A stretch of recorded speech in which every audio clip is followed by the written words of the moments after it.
Hello बच्चों, कैसे हैं आप सब लोग।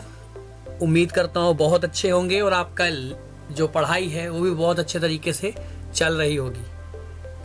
प्रीवियस वीडियोस में हम लोगों ने नेशनलिज्म इन इंडिया के कई इंपॉर्टेंट टॉपिक के बारे में डिस्कस किया।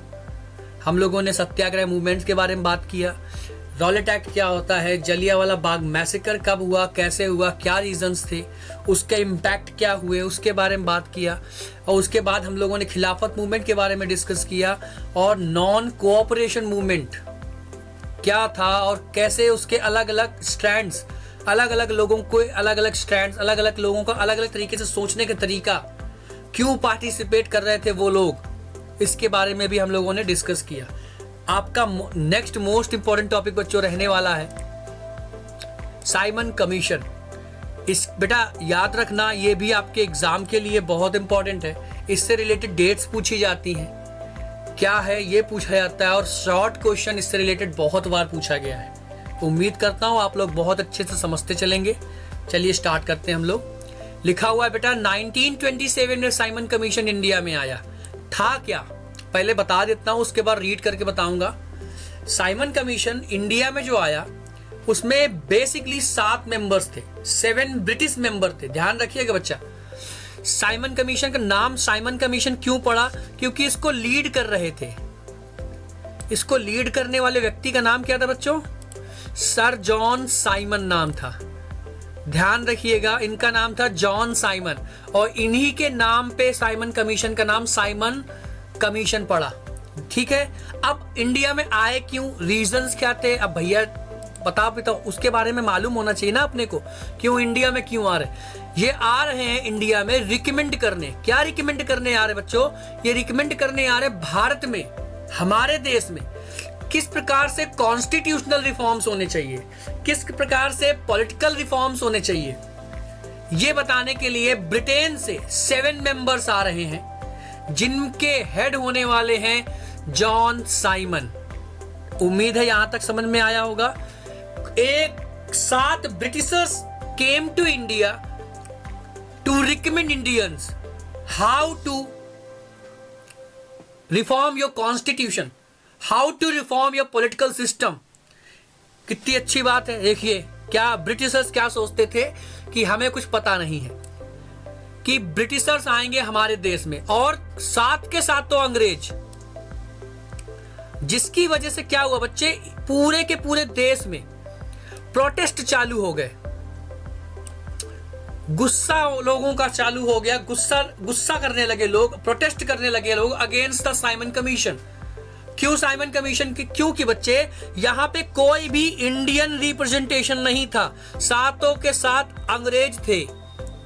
अंग्रेज इंडिया में इंडिया के कॉन्स्टिट्यूशन, इंडिया के पॉलिटिक्स को समझाएंगे हमको आके, और इसलिए यहाँ पे भारत में जो प्रोटेस्ट हो रहे हैं उसमें स्लोगन्स लगेंगे, इसमें नारे लगेंगे साइमन गो बैक के। थ्रू आउट द नेशन बच्चों इसका प्रोटेस्ट चालू हो जाएगा पूरे देश में। ठीक है, यहां तक आगे देखते हैं, इसके आगे क्या है बच्चा। अब प्रोटेस्ट तो हो रहे हैं भाई, वो तो हो रहे, उसके अलावा क्या है, बहुत सारे नेशनलिस्ट लीडर बच्चा उस समय पे प्रोटेस्ट कर रहे थे। उनमें से एक प्रोमिनेंट लीडर थे, नाम ध्यान रखना, इनके बारे में एग्जाम में पूछा गया बेटा। लाला लाजपत राय एक प्रोमिनेंट लीडर जो कि प्रोटेस्ट कर रहे थे लाहौर में। लाहौर जो आज के समय में पाकिस्तान में है, उस समय पे अनडिवाइडेड इंडिया में इंडिया का ही हिस्सा हुआ करता था। क्या लिखा हुआ है? प्रोटेस्ट इन लाहौर लाला लाजपत राय कर रहे थे।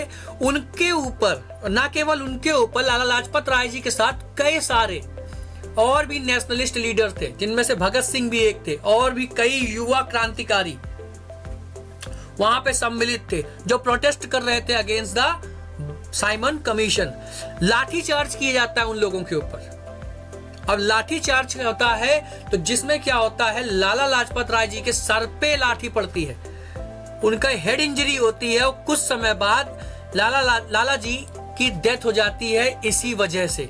अब क्या होता है, साइमन कमीशन आया, प्रोटेस्ट हुआ, लड़ाई झगड़े हुए, दंगे फसाद हुए, लोगों की जानें गई, लोगों को अरेस्ट किया गया, लोगों को टॉर्चर किया गया। फिर भी इंडिया में आके उन्होंने जो जिसके लिए वो आए थे वो रिकमेंडेशन के लिए आए थे, वो पॉलिटिकल रिफॉर्म्स की रिकमेंडेशन करेंगे, कॉन्स्टिट्यूशन के लिए रिकमेंडेशन करेंगे। वो आते हैं, पूरी जांच करते हैं और 1930 आते आते वो क्या करते हैं, अपनी जांच ब्रिटिश अथॉरिटीज को सबमिट कर देते हैं। यहां तक उम्मीद करता हूं बहुत अच्छे से समझ में आ गया होगा। अब इसी समय पे क्या हुआ, protest against the Simon commission strengthen the call for पूर्ण स्वराज।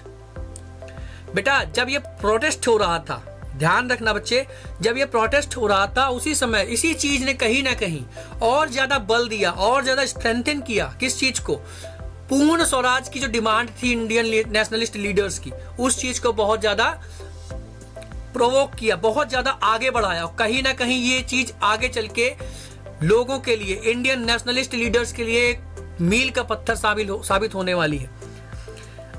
साइमन कमीशन, ध्यान रखना बेटा, कब आया था, 1927 में आया था। किस लिए आए थे, पॉलिटिकल और कॉन्स्टिट्यूशनल रिफॉर्म्स के लिए बताया गया था। इसको हेड कर रहे थे साइमन कमीशन में, जो नाम है Simon, sir John Simon. 7 British members थे और इनमें इस प्रोटेस्ट के दौरान, इसके प्रोटेस्ट के दौरान किसकी डेथ हुई थी, लाला लाजपत राय जी की डेथ हुई थी। इसमें इतनी चीजें अगर आपको याद रहेंगी तो आपके एग्जाम में आप इजिली इसका आंसर लिख पाओगे। बस ध्यान रखिएगा, अच्छे से करने वाले हैं। उम्मीद, कई इंपॉर्टेंट टॉपिक को हमने डिस्कस कर लिया है ऑलरेडी। आज हम लोग बात करेंगे सॉल्ट मार्च के बारे में, सिविल डिसोबीडियंस मूवमेंट के बारे में, या उसको डांडी मार्च से भी जोड़ सकते हो आप, उस चीज के बारे में भी। तो एक एक करके हम लोग हर चीज के बारे में जानेंगे, क्या है, कैसा है। आपके एग्जाम के पॉइंट ऑफ व्यू से लॉन्ग में इससे क्वेश्चन सीधा सीधा पूछा जाएगा, ध्यान रखना, बिल्कुल मत भूलना। इसके साथ साथ इसकी कई सारी डेट्स हैं जो एग्जाम में एमसीक्यू में बहुत बार पूछी गई हैं। इसलिए जिन जिन चीज़ों को मैं आपको हाईलाइट करूंगा, आप लोग बेटा ध्यान रखिएगा उन चीज़ों को बहुत अच्छे से। एग्जाम में उनके पूछे जाने की जो पॉसिबिलिटीज है वो बहुत ज़्यादा रहने वाली है। तो स्टार्ट करते हैं हम लोग अपने लेक्चर को। सॉल्ट मार्च है क्या, पहले उस चीज के बारे में बात करते हैं बच्चों। गांधी जी ने क्या किया 1930 में। अच्छा, कुछ इंपॉर्टेंट चीज आपको बता देता हूं, आपको याद रखना इंपॉर्टेंट चीज बेटा। जैसे कि 1927 में कांग्रेस का एक सेशन होता है जहां पे पूर्ण स्वराज की बात होती है। स्वराज पार्टी की स्थापना भी उससे कुछ समय पहले हुई होती है। आप ध्यान रखिएगा, गांधी वो 1927 में कांग्रेस का जो जनरल मीटिंग होती है वो कहां पे होती है, मद्रास में होती है। बच्चे ध्यान रखना, एमसीक्यू में बहुत बार पूछी गई है, बहुत बार पूछा गया है ये। और इसके साथ साथ मैप में भी बहुत बार पूछा गया है कि कहां पे हुआ था 1927 का कांग्रेस सेशन। मद्रास में हुआ था, आज का चेन्नई जो है, जो आपका तमिलनाडु चेन्नई वाला जो रीजन है, उस जगह की बात हो रही है यहाँ पे, तो भूलना नहीं। और दूसरी चीज, 1930 से पहले 1929 में एक और सेशन हुआ था। आप लोगों को जब मैंने टाइमलाइन बताया था तो मैंने इस चीज के बारे में बताया था बच्चों कि 1930 में जो सेशन हुआ था वो लाहौर में हुआ था, 1929 में, सॉरी। उसको, उसकी जो प्रेसिडेंशियलशिप है, यानी कि उसकी जो अध्यक्षता है, वो कर रहे थे जवाहरलाल नेहरू। और उन्होंने कहा था कि 26 जनवरी 1930 को हम पूर्ण स्वराज दिवस मनाएंगे, कंप्लीट इंडिपेंडेंस डे मनाएंगे। ध्यान रखना, one of the most important topic रहने वाला है ये आपके एग्जाम के लिए, मैप में, ना केवल मैप में बल्कि एमसीक्यू में भी। 26 जनवरी 1930 को पूर्ण स्वराज मनाएंगे। और 1929 में ये सेशन हुआ था लाहौर में, 1927 में मद्रास में और 1929 में लाहौर में। ध्यान रखना।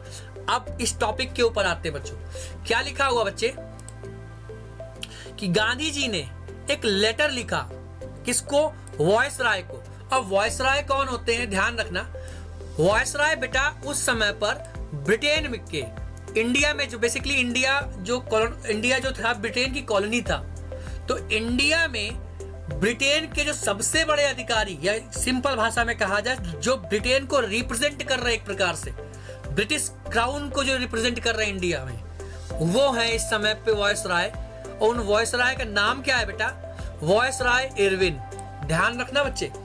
31 जनवरी 1930, 31 जनवरी 1930 में क्या होता है, गांधी जी एक लेटर भेजते हैं। किसको लेटर भेजते हैं, इरविन साहब को। बहुत अच्छे से ध्यान रखना, मैं अंडरलाइन कर रहा हूं। एक एक चीज आपको ध्यान रखना है। लॉन्ग क्वेश्चन सीधा सीधा बनेगा इससे। और उस लेटर में कितनी डिमांड्स रहती बच्चे, देखो यहाँ पे 11 डिमांड्स रहती हैं। 11 डिमांड्स का ये लेटर भेजते हैं गांधी जी इरविन को। किस दिन को? 31 जनवरी को। ध्यान रखना, जिन 11 डिमांड्स में से एक मोस्ट इंपॉर्टेंट डिमांड जो आपको मैं बता रहा हूं, 11 की 11 याद रखने की आपको रिक्वायरमेंट नहीं है, कुछ एक याद रखना जैसे मैं बता देता हूं। जिनमें से एक था आपका abolition of the salt tax, नमक के ऊपर जो टैक्स लगाया जाता है, ब्रिटिशर्स के द्वारा नमक के ऊपर टैक्स लगाया गया। समझ लीजिए आप, उस समय क्या आज के समय में भी, चाहे अमीर हो चाहे गरीब हो, हर एक व्यक्ति को नमक तो खाना ही पड़े। तो ब्रिटिशर्स ने एक बहुत कमजोर नस को पकड़ा और उसके ऊपर टैक्स लगाया। क्यों? क्योंकि हर व्यक्ति कंज्यूम करेगा नमक। ध्यान रखना बच्चे, हर व्यक्ति नमक को कंज्यूम करेगा। जब हर व्यक्ति नमक को कंज्यूम करेगा तो सभी के सभी से हमें क्या मिलेगा? टैक्स मिलेगा।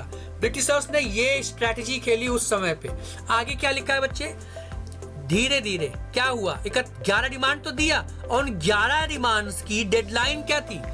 उनको, किनको? वायसराय इरविन को। ये देखना यहाँ पे, रुको मैं एरो ले लेता हूं। वायसराय इरविन को क्या करना है? उन डिमांड्स को एक्सेप्ट करना है। कब तक एक्सेप्ट करना है? 11 मार्च तक एक्सेप्ट करना है बच्चे। इरविन को 11 मार्च तक का समय दिया गया कि आप ये डिमांड्स को मान लो, अदरवाइज हम क्या स्टार्ट कर देंगे? कांग्रेस यानी कि गांधी जी और कांग्रेस जो है would launch a civil disobedience campaign, अगर उनकी 11 डिमांड्स जो है वो इग्नोर कर दी गई। यहां तक उम्मीद करता हूं समझ में आया होगा। अब भाई इतने आसानी से आपकी डिमांड तो वो मानने से रहे, उन्होंने डिमांड्स की, आपकी डिमांड जो यानी गांधी जी की जो डिमांड थी उनको इग्नोर कर दिया। और फिर क्या हुआ? 12 मार्च से, कहा कब से बेटा? 12 मार्च 1930 से गांधी जी स्टार्ट कर देते हैं सॉल्ट मार्च। अपने 78 volunteer, MCQ previous year question है ये, कितने वॉलंटियर्स के साथ गांधी जी गए? 78 वॉलंटियर्स के साथ गांधी जी कहां गए? मार्च करने गए। आगे बढ़ते हैं, कितनी दूरी उन्होंने कवर करी? एमसीक्यू फिर से पीवाईक्यू, 240 माइल्स के बारे में बात किया उन्होंने। 240 मील दूरी वो कवर करते हैं। कब से? 12 मार्च 1930 से। कहां से कहां बेटा? ये भी इंपॉर्टेंट क्वेश्चन। साबरमती आश्रम से, अहमदाबाद में है साबरमती आश्रम बेटा, और कहां तक? कोस्टल टाउन दांडी तक। उम्मीद करता हूं यहां तक आपको बहुत अच्छे से समझ में आ गया होगा। 12 मार्च से जो चालू होता है वो चालू होकर कंप्लीट कब होता है बेटा? 6 अप्रैल को। 6 अप्रैल को गांधी जी दांडी पहुंचते हैं, कोस्टल टाउन। साबरमती से चलते चलते दांडी पहुंचते हैं और वहां पे पहुंच के सॉल्ट लॉ को ब्रेक करते हैं, तोड़ते हैं, यानी कि नमक बनाते हैं सी वाटर से। और यहीं से शुरुआत होती है सिविल डिसओबीडियंस मूवमेंट की। उम्मीद करता हूं बहुत अच्छे से समझ में आया होगा। इंपॉर्टेंट पेपर में आने वाला क्वेश्चन है बेटा, ये ध्यान रखना। हर बहुत सी चीजें इसमें इंपॉर्टेंट है। मैं फिर से कह रहा हूं क्या कि 31 जनवरी को इरविन को लेटर दिया 11 डिमांड्स का। उनमें से एक मोस्ट इंपॉर्टेंट डिमांड आपकी थी सॉल्ट टैक्स को हटाने की। 11 मार्च तक की डेडलाइन दी गई। 12 मार्च से क्या होता है कि गांधी जी अपने 78 वॉलंटियर्स के साथ स्टार्ट कर देते हैं साबरमती आश्रम से दांडी तक की यात्रा, जिसको सॉल्ट मार्च कहा जाता है। और 6 अप्रैल को गांधी जी पहुंचते हैं कहां पे? दांडी नामक स्थान पे, जो कि कोस्टल टाउन है। वहां पे सी वाटर से, समुद्र के पानी से क्या करते हैं? नमक बना के सॉल्ट लॉ को ब्रेक करते हैं और यहीं से शुरुआत होती है सिविल डिसओबीडियंस मूवमेंट की। उम्मीद करता हूं आपको समझ में आया होगा। आगे बढ़ते हैं।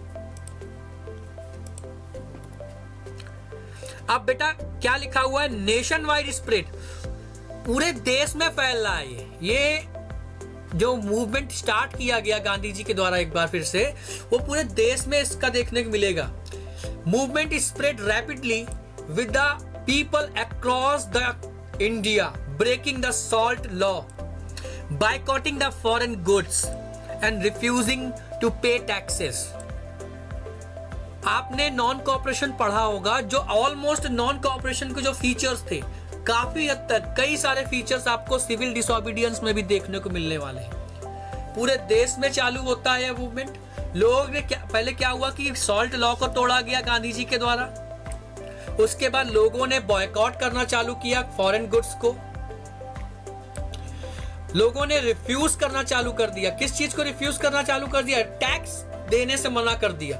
अब हम टैक्स नहीं देंगे, सीधी साफ बात, नहीं देंगे मतलब नहीं देंगे, जाओ करना जो कर लो। Boycott and resistance, foreign clothes was boycotted, peasants refused to pay revenue, किसानों ने भी मना कर दिया कि हम भी आपको अब लगान नहीं देंगे, अपनी कमाई में से किसी प्रकार का कोई हिस्सा नहीं देंगे। पूरे देश में जो अलग अलग जगह पे कानून बनाए गए थे जंगलों से रिलेटेड, उनको भी तोड़ा जाने लगा। अब भारतीय लोगों ने इस चीज को भी तोड़ा जाने लगा। अब भाई बहुत अच्छे से सब कुछ चल रहा था, everything was going on track. होता क्या है, सडनली इरविन को दिमाग में एक शैतानी खोपड़ी में एक आइडिया आता है और इरविन बुलाते हैं गांधी जी को। कहां? लंदन में। आइए बात करते हैं किसके बारे में। कहीं ना कहीं जो आप जो डिमांड वगैरह जो कह रहे थे हमने एक्सेप्ट नहीं किया, अब उस चीज के बारे में बात करते हैं, देखा जाएगा क्या होगा। पर आइए बात करते हैं। गांधी जी आते हैं भाई London. Gandhi agreed to call off the movement. London गए, लंदन जाके उन्होंने क्या करा? कॉल ऑफ कर दिया गांधी से, क्योंकि कुछ ना कुछ बात हुई। और जहां तक बुक्स में है, इरविन ने कहा कि आपकी डिमांड तो एक्सेप्ट कर ली जाएंगी, बट पहले आप क्या करिए, जो सिविल डिसओबीडियंस मूवमेंट चला रहे हैं उस मूवमेंट को कंप्लीट करिए, उस मूवमेंट को कंप्लीट हटा दीजिए, कॉल ऑफ करिए, उसके बाद हम आपकी डिमांड को एक्सेप्ट कर लेंगे। यहां तक उम्मीद करता हूं समझ में आया होगा। गांधी जी लंदन से ही क्या करते हैं, मूवमेंट को वापस ले लेते हैं कि अब सिविल डिसओबीडियंस मूवमेंट खत्म कर दिया गया है। और साइंड पैक्ट, एक समझौता साइन होता है किसके बीच में? इरविन के बीच में, लंदन में राउंड टेबल कॉन्फ्रेंस में। यहां तक समझ में आया होगा। Gandhi participated in the conference in London but return to India. उनकी डिमांड पहले तो कहा कि ठीक है मान लेंगे, बट बाद में नहीं मानी गई और वापस में गांधी जी दुखी होकर भारत वापस आ जाते हैं। बच्चों, गांधी जी वापस तो आते हैं और फिर से कोशिश करते हैं सिविल डिसओबीडियंस मूवमेंट को स्टार्ट करने की। अब एक मूवमेंट जो चालू हुआ था 1930 में, 1931 में उसको खत्म कर दिया और गांधी जी इंडिया आके वापस चालू करते हैं फिर से वही मूवमेंट। बट इस बार उस प्रकार से सपोर्ट नहीं मिलता है जिस प्रकार से सपोर्ट की उम्मीद गांधी जी ने पहले टाइम करी थी। तो ये है कुछ इंपॉर्टेंट चीजें जो आपको याद रखनी है। आपके एग्जाम में सीधा क्वेश्चन पूछा जाएगा बेटा कि सिविल डिसओबीडियंस मूवमेंट क्या है, कैसे इसकी स्टार्टिंग हुई। आपको हर एक चीज के बारे में ध्यान रखना है, टू द पॉइंट लिखना है, आपको ध्यान रखना, गलत नहीं करना। ये क्वेश्चन सीधा बनने की उम्मीद है आपके एग्जामिनेशन में। उम्मीद करता हूं आपको बहुत अच्छे से समझ में आया होगा और आप इस चैप्टर के जो नोट्स हैं आप हमारे टेलीग्राम चैनल से डाउनलोड कर सकते हैं। मिलते हैं अपनी नेक्स्ट क्लास में। Till then thank you so much, keep on learning बच्चों। हम लोगों ने पढ़ा था नॉन सिविल डिसओबीडियंस मूवमेंट के बारे में, क्यों चालू होता है, क्या रीजंस रहते हैं, कब से कब तक कौन कौन सी चीजें उसके भी मतलब जब चालू होता है सिविल डिसओबीडियंस मूवमेंट बच्चों, तो कौन कौन सी वो चीजें, कौन मतलब मेन इंपॉर्टेंट चीजें क्या थी जो उस समय पे हमें ध्यान रखनी थी। हम लोग आज स्टार्ट करने वाले, हम लोग आज देखेंगे, क्या देखेंगे बच्चों, कि अलग अलग लोग किस प्रकार से मूवमेंट को देख रहे हैं। याद करो थोड़ा सा, अगर हमने बात करी थी डिफरेंट स्ट्रैंड्स के बारे में, नॉन कोऑपरेशन जब चल रहा था, कुछ मिलता ही जुलता आपको यहाँ भी देखने को मिलने वाला बच्चों कि अलग अलग लोग, सोसाइटी के जो अलग अलग लोग हैं वो किस प्रकार से देखने वाले हैं इस सिविल डिसओबीडियंस मूवमेंट को। स्टार्ट करते हैं। पाटीदार एंड जाट का जो सपोर्ट मिलता है वो बात करते हैं। Patidar from the Gujarat and Jat from the Uttar Pradesh strongly supported the civil disobedience movement. They joined the protest, especially in the rural areas, because they wanted better condition and freedom from the British rule. ये तो हमने बात कर लिया, यहाँ तक तो ठीक है कि पाटीदार ने और जाट्स ने जो पाटीदार है गुजरात के, और जो जाट हैं उत्तर प्रदेश के, उन्होंने मूवमेंट को, सिविल डिसोबीडियंस मूवमेंट को बहुत स्ट्रांगली सपोर्ट किया। गांव से जुड़े वो लोग गांव में बहुत ज्यादा एनकरेज किया इस मूवमेंट को, क्योंकि वो कहीं ना कहीं बेटर कंडीशन को चाहते थे, फ्रीडम चाहते थे ब्रिटिश रूल से। आगे देखते हैं, ये नेक्स्ट वाली जो लाइन है डिसअपॉइंटमेंट, ये आगे देखेंगे हम लोग। बिजनेस ऑर्गेनाइजेशन में क्या हुआ बेटा, अलग अलग जो बिजनेसमैन थे, protect business interest, groups like Indian industrial commercial Congress, जिसकी स्थापना 1920 में होती है, and the federation of FICCI, federation of Indian chambers of commerce and industry. बेटा याद रखना, इसका फुल फॉर्म पूछा गया है, मैं नोट डाउन कर रहा हूं, इसका फुल फॉर्म ध्यान रखना, federation of Indian chambers of commerce and industry, जो कि 1927 में बना था। ये भी उस कुछ समय पहले बनता है। और ये क्या चाहते थे उस समय पे, these groups wanted to protect Indian business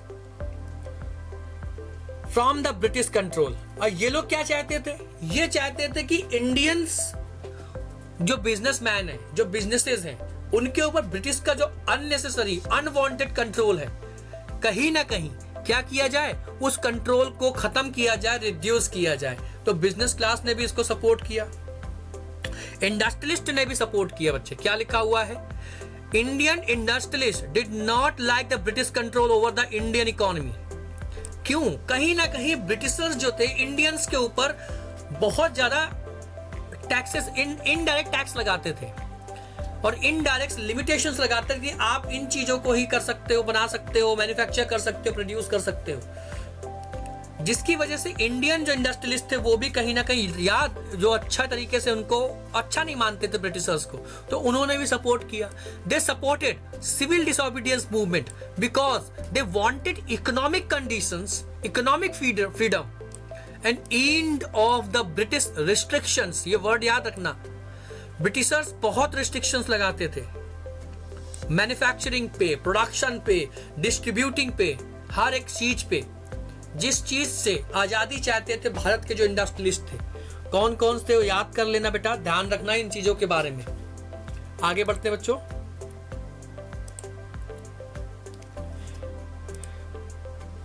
आगे क्या लिखा हो, वर्कर्स का पार्टिसिपेशन देखने को मिलता है। मैनी इंडस्ट्रियल वर्कर्स, क्या लिखा हुआ है, many industrial workers including those working on railways and the docks. Docks वो स्थान जहां पे जो पानी वाले जहाज, स्टीमर्स वगैरह जो खड़े होते हैं, उन चीज के बारे में बताई जा रही है। जो रेलवे में काम कर रहे थे और डॉक पे काम कर रहे थे, वो भी हड़ताल पे चले गए। स्ट्राइक मतलब हड़ताल पे चले गए 1930 से 1932 के बीच में।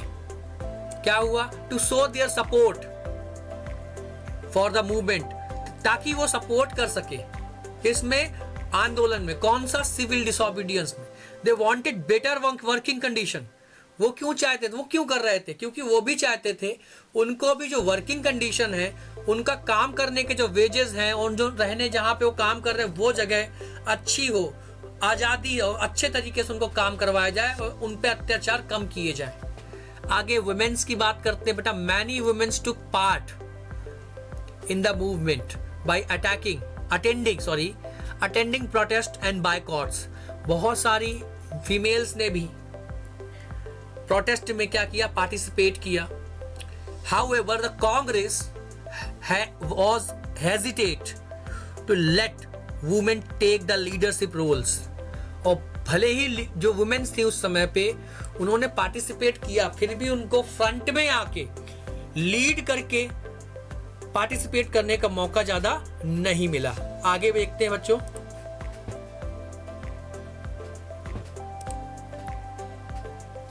क्या लिखा हुआ है। बस इसमें कुछ और ज्यादा जानने वाला नहीं है बच्चों। क्या क्या है कि वर्कर्स ने कैसे पार्टिसिपेट किया, अलग अलग फेडरेशन जो ग्रुप बने हुए थे उन्होंने कैसे किया, इंडियन इंडस्ट्रियलिस्ट जो थे आपके उन्होंने किस प्रकार से इसमें मूवमेंट में पार्टिसिपेट किया। इन सब चीज़ों को आपको ध्यान रखना है, वुमेन्स का भी ध्यान रखना है। ये सब चीज़ें एग्जाम में पूछी जाती हैं। उम्मीद करता हूँ आपको समझ में आया होगा। मिलते हैं अपने नेक्स्ट वीडियो में। Thank you so much and keep on learning. Hello बच्चों, उम्मीद करता हूँ आप बहुत अच्छे होंगे और आपकी पढ़ाई भी बहुत अच्छे तरीके से चल रही होगी। अपने प्रीवियस लेक्चर में हम लोगों ने बहुत सारे इंपॉर्टेंट टॉपिक्स को कवर कर लिया है जो कहीं ना कहीं आपके एग्जाम के पॉइंट ऑफ व्यू से बहुत ज़्यादा इंपॉर्टेंट रहने वाले हैं। चाहे वो सत्याग्रह मूवमेंट हो, चाहे वो आपका जलियांवाला बाग मैसेकर हो, नॉन कोऑपरेशन मूवमेंट हो, साइमन कमीशन हो, इसके साथ साथ सिविल डिसोबीडियंस मूवमेंट। आज ऑलमोस्ट आपका ये लास्ट टॉपिक रहने वाला है। इस लेक्चर में हम लोग बात करेंगे पूना पैक्ट जो कि 1932 में हुआ था, और इसके अलावा क्रिप्स मिशन और क्विट इंडिया मूवमेंट के बारे में। ज़्यादा लंबा लेक्चर नहीं लेंगे, इसमें बहुत ज़्यादा लिमिटेड क्वेश्चन पूछे जाते हैं। हाँ, पूना पैक्ट के ऊपर एक शॉर्ट क्वेश्चन पूछे जाने की जो पॉसिबिलिटी है वो बहुत ज़्यादा है। और ना केवल शॉर्ट क्वेश्चन बच्चों, इसके जो डेट्स वगैरह हैं, कब हुआ था, किसके बीच में हुआ था, ये चीज़ें बहुत बार पूछी गई हैं एग्जामिनेशन में। ध्यान रखना इस चीज़ को। जिन जिन चीज़ों को मैं अंडरलाइन करूंगा उन चीज़ों को बेटा ध्यान रखिएगा, एग्जाम में बहुत पूछी गई हैं, कई बार पूछी गई हैं। स्टार्ट करते हैं हम लोग पूना पैक्ट के बारे में बच्चों। पूना पैक्ट होता क्या है? सबसे पहली चीज, पूना पैक्ट 1932 में हुआ था, 1932 में हुआ था, ध्यान रखना है आपको, ठीक है। वॉज एन एग्रीमेंट, एक एग्रीमेंट है। पैक्ट मतलब एक समझौता है, एग्रीमेंट है। किसके बीच में है? Mahatma Gandhi and doctor Ambedkar, doctor BR Ambedkar के बीच में। बहुत अच्छे से समझना बेटा, गांधी जी के बीच में और डॉक्टर अंबेडकर के बीच में क्या होता है? ये एक समझौता होता है। किस चीज के लिए होता है बेटा? To solve the issue of separate voting rights for the Dalits. उस समय पे इनको अनटचेबल कहा जाता था, अछूत माना जाता था। उस समय जो आपका चलता था, जो व्यवस्थाएं चलती थी उसके हिसाब से बहुत ज्यादा हार्श कंडीशन थी, बहुत ज्यादा कठिन कंडीशन होती थी इनके लिए, और दलित्स के लिए सरवाइव कर पाना सबके बीच में बहुत ज्यादा कठिन होता था। और उन सभी लोगों को रिप्रेजेंट कर रहे हैं उस समय पे डॉक्टर BR अंबेडकर, और इन्होंने एक एसोसिएशन भी बनाते हैं। ये 1930 में पूछा गया है बेटा, कौन सा एसोसिएशन? Depressed class association. नाम लिख लेना बच्चे, डिप्रेस्ड क्लास एसोसिएशन की स्थापना करते हैं doctor BR Ambedkar in the year 1930। अब होता क्या है, क्यों पूना पैक्ट साइन हुआ? ब्रिटिशर्स के द्वारा डिवाइड एंड रूल का कॉन्सेप्ट बहुत पहले लंबे समय से चला आ रहा था। क्या होता है, ब्रिटिशर्स अलाउ कर देते हैं किसको? दलित्स को। किस चीज के लिए? सेपरेट वोटिंग राइट्स के लिए, सेपरेट इलेक्टोरेट के लिए। कि अब अगर दलित्स का कोई चुनाव होगा, दलित कोई व्यक्ति भाग लेगा उसमें इलेक्शन में, तो उसमें सिर्फ वोट करने का अधिकार किसके पास होगा? जो दलित समुदाय से जो लोग आते होंगे उनके पास ही ये वोटिंग राइट होगा।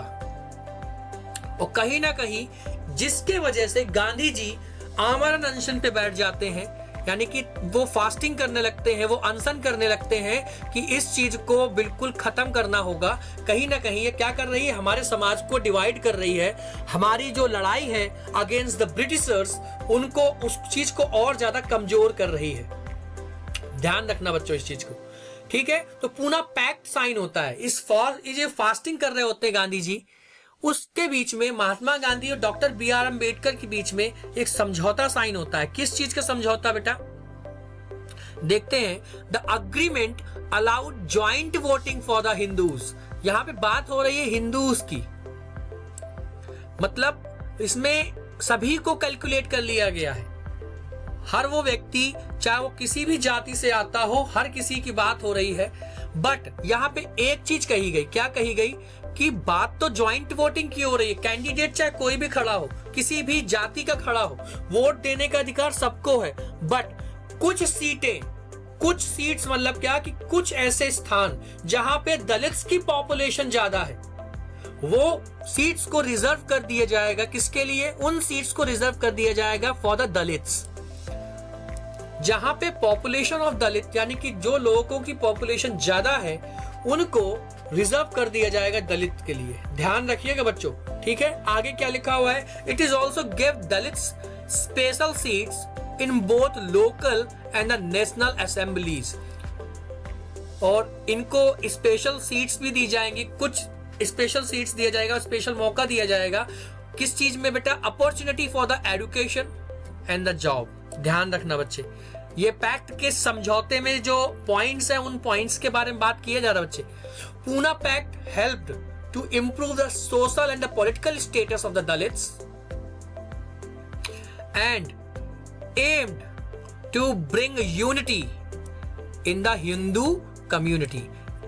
It is all about the Poona pact. किसके बीच में हुआ? Between the Mahatma Gandhi and doctor Ambedkar. किस लिए हुआ? ब्रिटिशर्स के द्वारा जो डिवाइड एंड रूल की पॉलिसी खेली जा रही थी by the Britishers to divide, मतलब उनको दलित्स को अलग करा जा रहा था बिल्कुल ही, उस चीज को अवॉइड करने के लिए एक समझौता साइन होता है पूना में 1932 में between the Mahatma Gandhi and B R Ambedkar, जिसमें दलित्स को भी वोटिंग राइट्स दिया जाता है। इसके साथ साथ उन्हें इलेक्शन में कुछ सीट रिजर्व भी करी जाती है। उनको अलग अलग अपॉर्चुनिटीज में, जैसे एजुकेशन में और जॉब्स में भी उनको सीट्स को रिजर्वेशन दिया जाएगा। ये सिंपल है पूना पैक्ट। आप में पूछा जाएगा 4 नंबर में क्वेश्चन बनेगा आपका सीधा सीधा, क्या है, क्यों है, सब कुछ आपको अच्छे से पता होना चाहिए। आगे बढ़ते हैं। नेक्स्ट टॉपिक है हमारा, पूछा 1 या 2 बार गया है बट इसकी डेट्स इंपॉर्टेंट है। मैं आपको बहुत अच्छे से समझा दूंगा, ज्यादा लेंदी नहीं करेंगे इस चीज को भी, बट इंपॉर्टेंट है आपके लिए, पता होना चाहिए आपको क्या है। क्रिप्स मिशन क्या है ये, इसके साथ साथ इसके बाद में ही चालू होता है क्विट इंडिया मूवमेंट। बहुत इंपॉर्टेंट है, डेट्स याद रखना बच्चे। 1942 1942। अब थोड़ा सा दिमाग पे जोर डालते हैं बच्चों, ये वही साल है जिस साल क्या हो रहा है आपके देश में, ना कि सॉरी आपके देश में नहीं, यूरोप में सेकेंड वर्ल्ड वॉर चल रहा है। ठीक, ध्यान रखना। अब ये जो क्रिप्स मिशन आने वाले हैं, ये जो आएगा आपके भारत में आएगा, ये कहीं ना कहीं वर्ल्ड वॉर से ही रिलेटेड है। 1942 की बात हो रही है, 1939 में वर्ल्ड वॉर चालू हो जाता है बेटा। क्या लिखा हुआ? ब्रिटिश सेंट स्टेफर्ड क्रिप्स, एक ब्रिटिश ऑफिशियल को भारत भेजा जाता है। किस लिए? कि जाओ इंडिया में जाओ, भारत में जाओ और भारत वालों से, इंडियंस से सपोर्ट लो, हेल्प मांगो। किस चीज की हेल्प मांगो? वर्ल्ड वॉर 1 में ब्रिटेन की हेल्प करो, ताकि ब्रिटेन क्या कर सके? ब्रिटेन जो आपका एक्सिस पावर है उनको हरा सके। एक्सिस पावर में कौन कौन से नेशंस थे? याद करो, जर्मनी था, हिटलर जिसमें को लीड कर रहे थे, जापान था, और भी बड़े बड़े कई नेशंस थे जो अगेंस्ट कर रहे थे, और इनके हालात ब्रिटेन के बहुत खस्ता थे। यहां तक इंडिया में आते हैं इंडियंस को मनाने की आप हमको सपोर्ट करो। आगे बढ़ते बच्चों, क्या लिखा हुआ है? प्रॉमिस्ड। क्या इंडिया में आके इंडियन को लालच क्या देते हैं? ये लालच देते हैं क्या कि आपको जैसे ही वॉर खत्म होगा, वर्ल्ड वॉर 1 2 जो है, जैसे ही खत्म होगा बच्चों, ये इंग्लैंड जो ब्रिटेन है, ब्रिटिश है, वो क्या करेगा? डोमेनियन स्टेटस दे देगा आपको। डोमेनियन स्टेटस का मतलब क्या होता है? आप अपनी आजादी से तो राज कर सकते हो, अपनी आजादी से राज कर सकते हो, अपने देश को चला सकते हो, बट ब्रिटिशर्स के अंडर में रह के चला सकते हो। समझ रहे हैं आप कि हम अपने देश को आजादी से चलाएं बट अंग्रेजों के अंडर में रह के चलाएं। ये एक बहुत अच्छा लॉलीपॉप टाइप का इंडियंस को दिया गया। आगे क्या लिखा हुआ है? After the war